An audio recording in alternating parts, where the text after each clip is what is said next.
Hello and welcome to the how-to guide on the Personal Outcomes Workbook.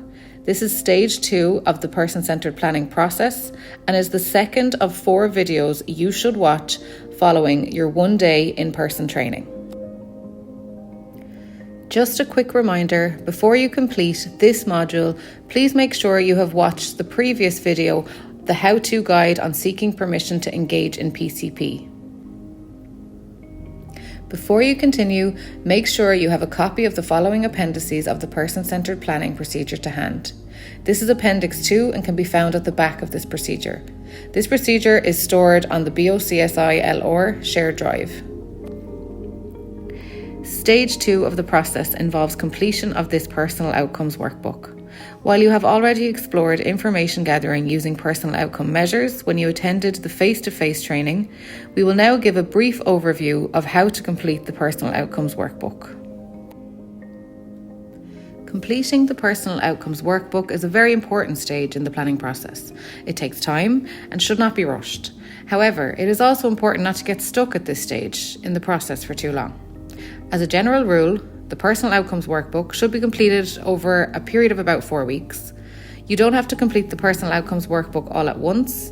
You can complete it bit by bit as opportunities to chat about different aspects of life come up.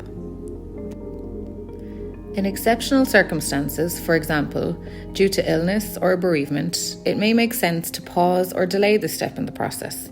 If this is the case, this decision should be made in consultation with the person where possible and should be recorded in the person-centered planning folder. Each outcome starts with a brief description of the outcome. Take some time to read this description before you start gathering information around an outcome. After the outcome description, there's a list of suggested questions to ask the person. Remember, these are suggestions only. They are a guide for staff to the type of information you want to gather under this outcome.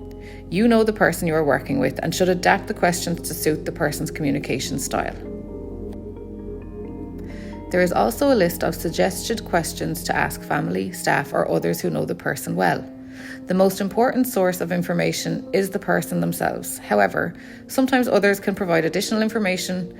This is especially relevant for people who have limited verbal communication skills. As with the questions for the person, these questions are only a guide. You do not have to ask all of the questions here. The aim of information gathering under each outcome is to get to know what things are like for the person in that area of their life at this time and what, if anything, they would like to change.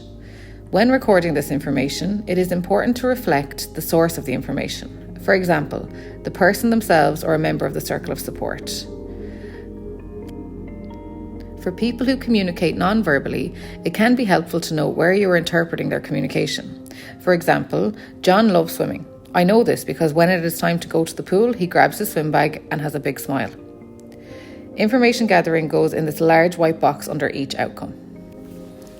Where information gathering identifies an area where a person needs additional support to achieve something, then a priority should be identified. Describe any priority identified under an outcome in the coloured box at the bottom of information gathering for that outcome.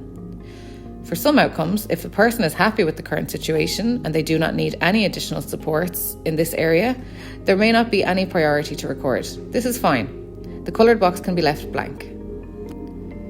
Sometimes the same priority will come up under a few different outcomes. This is also fine. It just means that it is really important and if supported will improve the person's quality of life in a number of areas. Thank you for your time. You have now completed the how-to guide on Personal Outcomes Workbook video. You can review this video at any time if you need support at this stage in the PCP process. The next step in this process is for you to watch Stage 3 How-to Guide on Preparation for Planning Meeting.